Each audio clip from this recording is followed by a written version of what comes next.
What is up guys, Rekus here with a new video, and today we want to have a look at the first skill preview of our new Transcendence hero Star Swordsman Mockman. DH has actually released this little picture including all of his skills and not including any of his numbers, which is the usual way they do it nowadays. Basically, if you read the first sentence, it says deals damage to backline enemies times. And basically it could say deals 600% of attack damage to 3 backline enemies 4 times. So they've deleted basically all those numbers. So we just get the skill itself without any idea how strong, how impactful it actually might be in the end. So what we can do right now is basically get an idea of which kind of hero Mockman is going to be and which kind of mechanics he's going to use. Without actually knowing if those mechanics have strong multipliers or not. So we can't say if he's strong right now, we can only say if he's like promising or not. One more thing though, I personally didn't like this picture. The reason for this is that I think this is very confusing, and the way they have described those skills is very confusing. A lot of his skills actually include a lot of skill effects, and those skill effects are thrown in there as well as a pretty large amount of effects in like one active skill. The active skill does like 5 different things. So what I have actually done is I've written down all of these skills in a PDF document and split them up a bit. So as you can see, like with the active skill, I have made a line here for basically every part of this active skill so that you can better understand it, and that we can review every part of his kit in depth. So the first thing I would like to have a look at is the light slashing passive skill 2. This is actually one of his most important passive skills and one of his skill defining passive skills. So basically the passive skill 2 gives him one of 2 stances, and in the stances he has an offensive stance, which is called Star Descending, and the defensive stance that is called Star Ascending, which is kind of similar mechanic to what Mockman did. He didn't have a name for it though. So basically what the passive does is when the battle starts, or when Self is in the battle as a substitute, which is nice that they included this again, so he can actually be used for TOC as substitute hero, inflicts Omen of Rift on random enemy for X amount of rounds. Omen of Rift is a skill effect that enhances his active skill. So we will see what it does in detail later when we have a look at the active skill. And then afterwards, depending on the positioning in the team, different effects are activated. So depending on whether he is in the front row or back row, he gains either Star Ascending or Star Descending, and Star Ascending basically has the effect of at the end of each round restores self HP equal to a certain % of attack and increases all allies block for X amount of rounds. So very defensive ability. Basically every time a round ends, he restores a bit of his HP and gives a nice little defensive buff to his allies. The Star Descending buff on the other hand is more offensive. We have increases self all damage dealt, and at the end of each round increases all allies precision for X amount of rounds. Compared to the other skill before, I think this description is a little bit weird, in that it says increases self all damage dealt first, while only then in the next sentence at the end of each round increases all allies precision for X amount of rounds. So it's unclear at this point if the all damage dealt buff is also applied to him every round and only for a certain time, or if he just gains that if he's in the back row at the beginning of the fight. So that's a little bit weird, and I don't think we will see quite the same description of this skill in the when he's released into the game. So we will likely have to go back and look at this again when the actual release is on Friday. But just keep in mind for now that he has an offensive stance, Star Descending, and a defensive stance, Star Ascending. This is furthermore applied with the next passive, the Resolute Swordsmanship. Triggers different effects based on current stance. And with Star Ascending, when taking active skills or basic attacks, there is a chance to gain a layer of Awakening Energy and restore self HP to equal to a certain % of max HP, which is quite a nice skill. So basically, as long as he's Star Ascending active, he behaves a bit like Eloise, in which after every hit he takes, he restores a bit of its HP, which should make him very tanky, which is kind of cool. And he has a chance to gain a layer of Awakening Energy, which we have to look over in a sec. And then there's Star Descending. Basically, every time he releases an active or basic attack, he gains a layer of Awakening Energy. So now we have talked a bit about Awakening Energy. The question really is, what is Awakening Energy?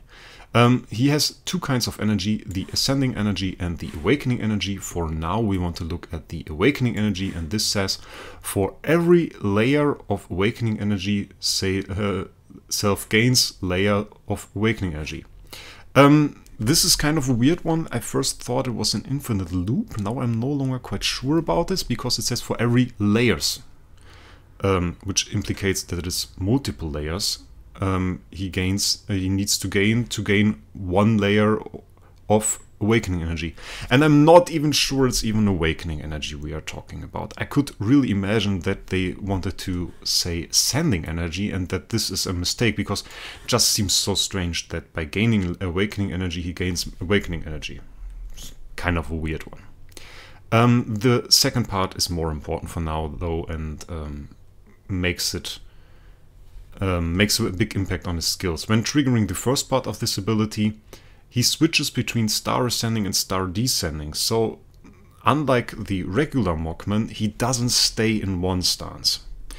Basically, by gaining Awakening Energy, you will at one point switch between the stances. So I said before that this is basically pretty cool. Every time he takes some damage, he restores some HP.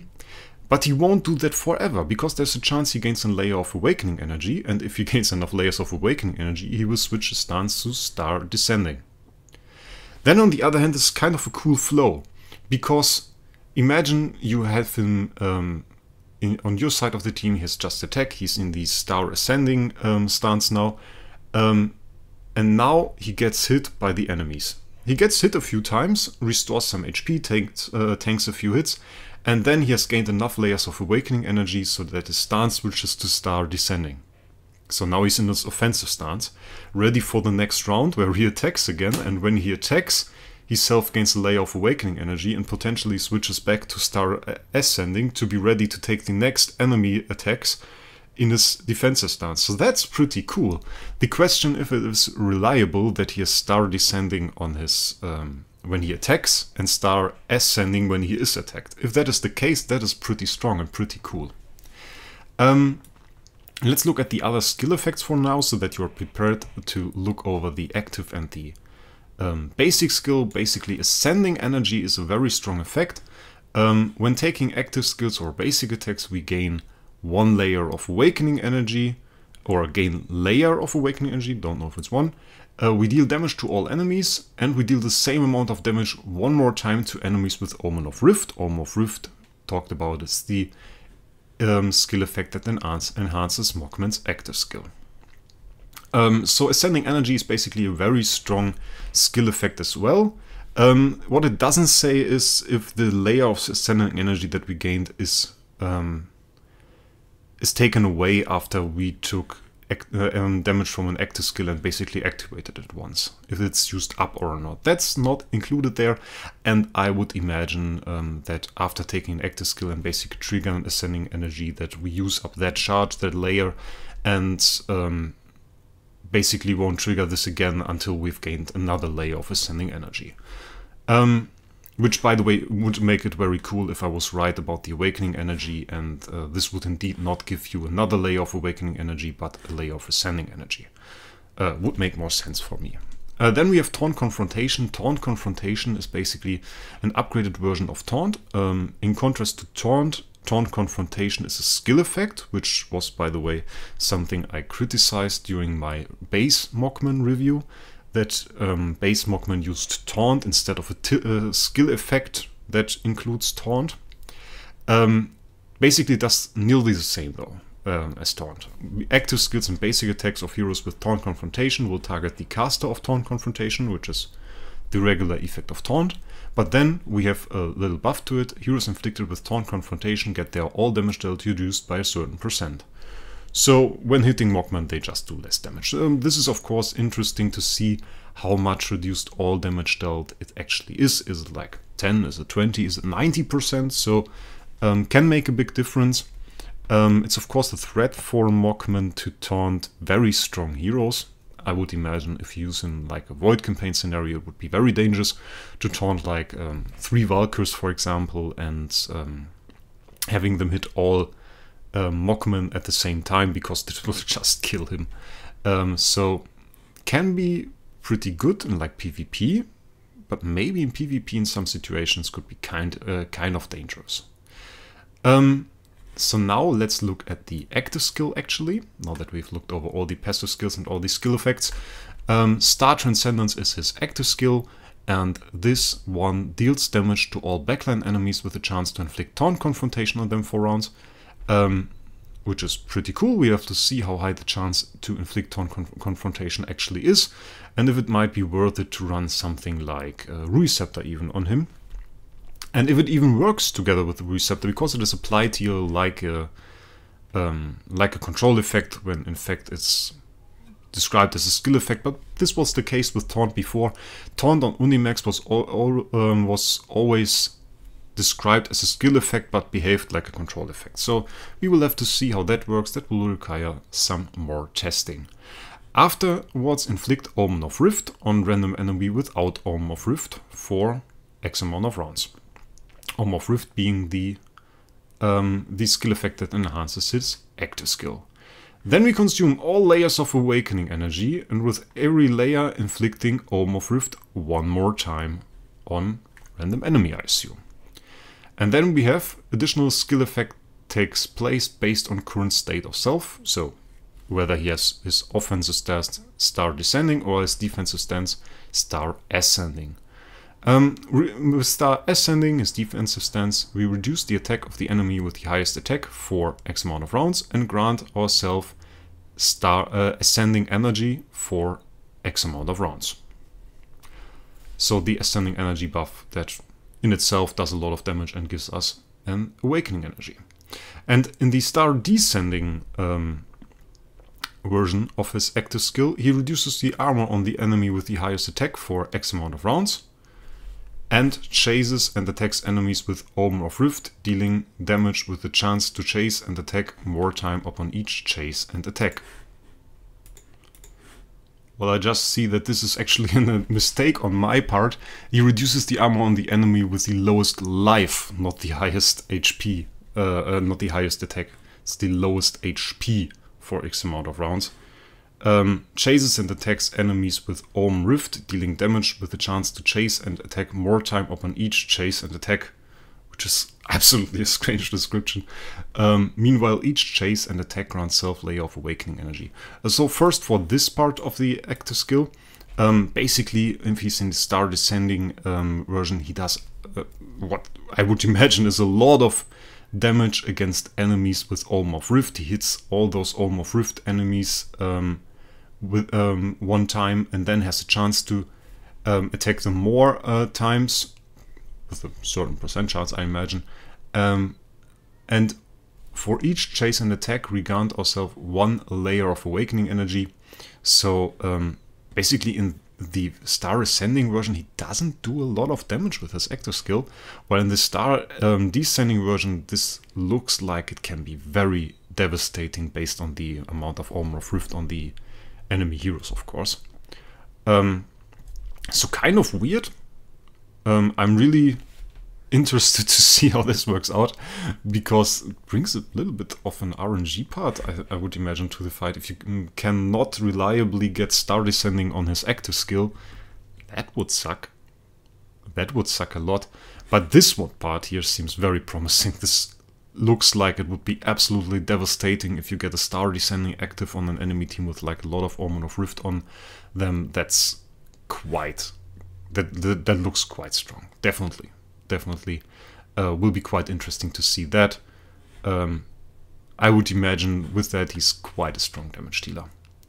Let's look over his Mindless Edge passive, which is the passive skill 1, so the passive skill that influences the basic attack.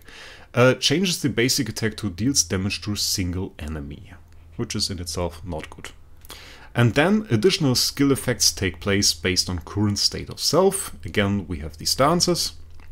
Star Ascending, his defensive stance, deals damage equal to certain percent of the target's max HP to frontline enemies X amount of times. This is not bad. I would imagine we will see a cap here. Can't really imagine that there is no cap. They often forget that in those previews, that there will be some kind of percent of his attack, like 1500% of his attack, or maybe even more.